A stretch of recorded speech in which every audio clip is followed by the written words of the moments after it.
Baik, Assalamualaikum warahmatullahi wabarakatuh. Waalaikumsalam warahmatullahi wabarakatuh. Sebelumnya, perkenalkan kami dari kelompok 4. Nah, pada kesempatan kali ini kami akan membahas tentang materi uji normalitas, di mana kami merumuskan 3 masalah. Yang pertama, apa yang dimaksud dengan uji normalitas? Yang kedua, apa saja metode-metode yang digunakan dalam uji normalitas? Dan yang terakhir, yaitu bagaimana pengolahan data dengan uji normalitas. Baiklah, kita langsung saja ke materi yang pertama, yaitu pengertian uji normalitas. Uji normalitas merupakan suatu metode yang digunakan untuk mengetahui apakah data berasal dari populasi yang berdistribusi normal ataukah terdapat di dalam distribusi normal.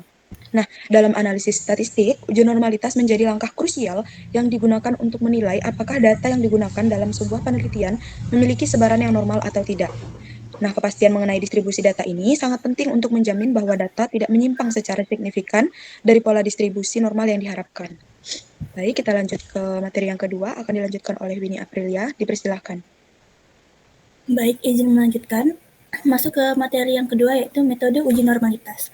Jadi secara umum metode ini dapat diklasifikasikan ke dalam 3 pendekatan utama, yaitu metode uji statistik ataupun analitis, kedua metode grafik atau visual, dan yang terakhir adalah metode bentuk distribusi, sweetness, dan kurtosis.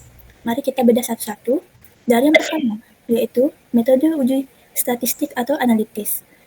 Metode uji statistik ini diklasifikasikan lagi menjadi beberapa bagian. Yang pertama ada uji Shapiro-Wilk atau SW.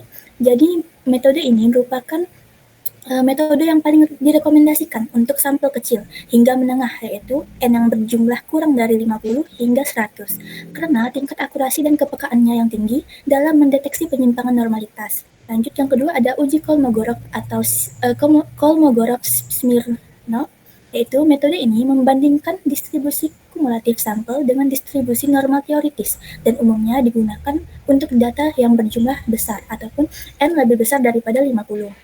Nah, berbeda dengan Shapiro-Wilk, metode ini lebih cocok untuk data yang berjumlah besar. Lanjut ke uji selanjutnya yaitu uji Jarku, Bera, dan T-square. Jadi, uji Jarku-Bera sering digunakan untuk data deret waktu ataupun time series karena fokus pada kemencengan dan keruncingan data. Sementara itu, uji Chi-square ataupun goodness of fit dilakukan dengan mengelompokkan data ke dalam tabel distribusi frekuensi sebelum dibandingkan dengan distribusi normal harapan. Masuk ke metode uji normalitas yang kedua yaitu metode grafik atau visual. Jadi diklasifikasikan menjadi dua yaitu histogram. Nah, pada histogram ini visualisasi menunjukkan bentuk distribusi melalui batang frekuensi. Data dikatakan normal jika histogram membentuk pola lonceng yang simetris, di mana puncak berada di tengah atau sekitar rata-rata dan menurun secara bertahap pada kedua ekor distribusi. Jika terdapat ekor distribusi yang lebih panjang di satu sisi, hal ini menandakan adanya potensi kemiringan ataupun sweetness. Yang kedua ada normal PP plot dan Kiki plot.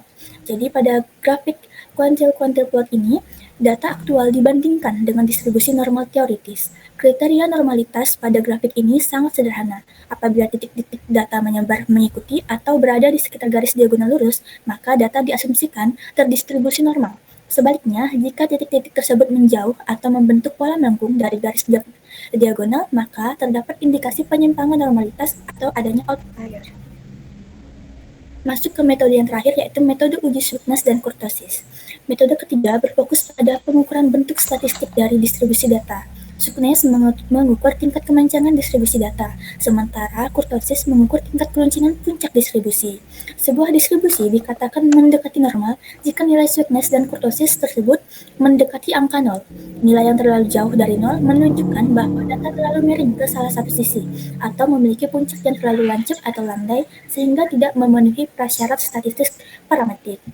Baik, terima kasih Winnie atas penjelasannya. Selanjutnya kita menuju ke materi yang ketiga, akan dijelaskan oleh Neja Rahmawati. Dipersilahkan.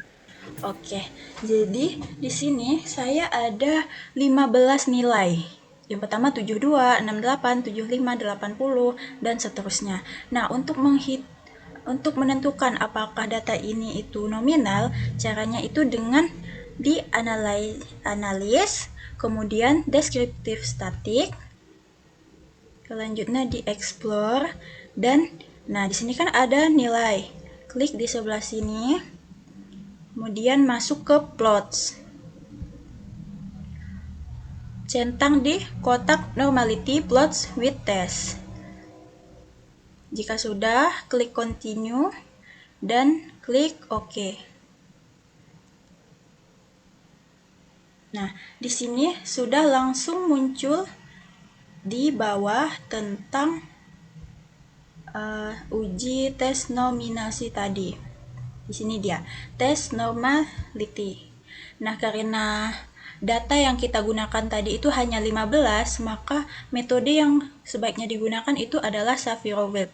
Di sini ditunjukkan sig atau signifikansi sebesar 0,998, yang mana data ini menunjukkan bahwa nilai kita itu sudah signifikan karena lebih dari 0,05. Oke, sekian penjelasan saya menggunakan software SPSS. Saya kembalikan kepada moderator.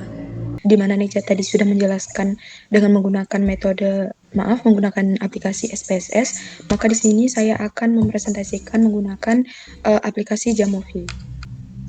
Nah, sama seperti Neja, di sini saya ada 15 data, di mana ini adalah data-data nilai ujian siswa dalam mata pelajaran matematika. Nah, langkah-langkah yang pertama adalah di bagian sini kita bisa memberikan nama. Baik, di sini saya akan memberikan nama uji normalitas saja. Kemudian di deskripsinya nilai ujian mata pelajaran matematika.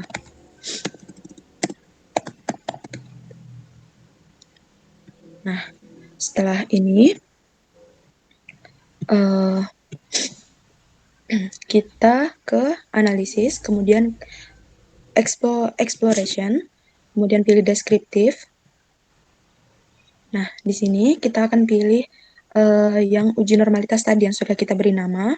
Kemudian kita tekan tombol di sini untuk masukkannya ke variabel. Nah, jadi di sini sudah ada langsung keluar seperti yang Neja jelaskan tadi. Namun kita bisa mengaturnya apabila kita hanya ingin memperlihatkan bagian normalitinya saja. Nah, bisa kita lihat bahwa di sini kan normalitinya belum ada karena kelompok kami menggunakan metode Shapiro-Wilk, jadi kita akan coba untuk mencentang bagian Shapiro-Wilknya saja.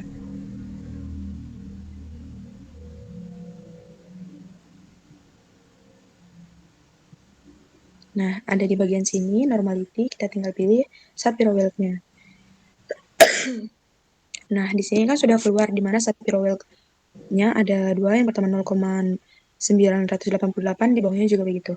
Nah, sama seperti yang dijelaskan oleh Neja tadi, jadi uji normalitas yang kami dapatkan dari nilai ujian mata pelajaran matematika oleh 15 siswa itu dinyatakan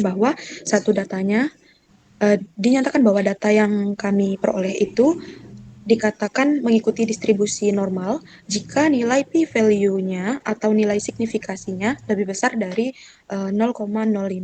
Nah, di sini kan nilainya 0,998.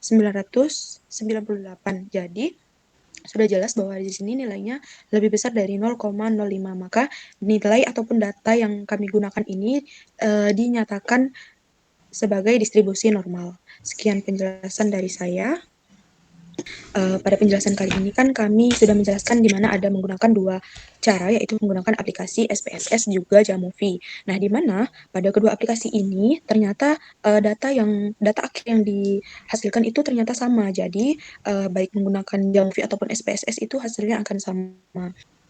Baik, sekian diskusi dan materi yang dapat kami sampaikan pada kali ini. Kami ucapkan banyak sekali terima kasih, serta kami mohon maaf apabila ada penjelasan baik kata maupun penyampaian kami yang kurang berkenan. Kami mohon maaf. Kami tutup. Wabillahi taufiq wal hidayah. Wassalamualaikum warahmatullahi wabarakatuh.